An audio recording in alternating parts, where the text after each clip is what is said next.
বিয়ের ১ মাসের মধ্যেই সুখবর, মা হতে চলেছে মধুমিতা সরকার। বিস্তারিত জানতে ভিডিওটি দেখুন। টলিপাড়ায় এবার বড় সুখবর, মধুমিতা সরকারের পরিবারে আসতে চলেছে নতুন অতিথি। শোনা যাচ্ছে খুব শীঘ্রই মা হতে চলেছে জনপ্রিয় অভিনেত্রী। উল্লেখ্য, মধুমিতা ও দেবমাল্য 2026 সালের 25শে জানুয়ারি বিবাহ বন্ধনে আবদ্ধ হন। বিয়ের রেশ কাটতে না কাটতেই এবার তাদের সংসারে নতুন সদস্য আসার খবরে খুশির হাওয়া নেট দুনিয়ায়। সম্প্রতি একটি বিয়ের অ্যালবামের ছবি সমাজ মাধ্যমে শেয়ার করেন মধুমিতা, আর তারপর থেকেই নেট পাড়ায় শুরু হয় জোর আলোচনা। তাহলে কি সত্যিই গুঞ্জন সত্যি হতে চলেছে? এরপর বুধবার রাতে একটি ইভেন্টে উপস্থিত ছিলেন মধুমিতা।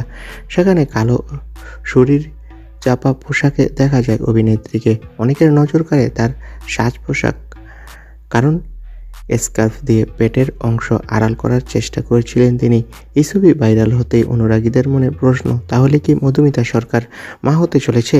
যদিও এখন পর্যন্ত এই বিষয়ে পরিবারের তরফ থেকে কোনো অফিসিয়াল মন্তব্য করা হয়নি।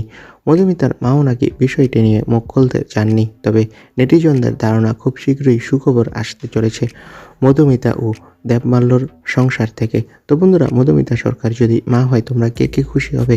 কমেন্ট বক্সে তোমাদের মতামতটি জানিয়ে দাও, আর আমাদের চ্যানেলটি সাবস্ক্রাইব করে রাখো। ধন্যবাদ বন্ধুরা ভিডিওটি দেখার জন্য।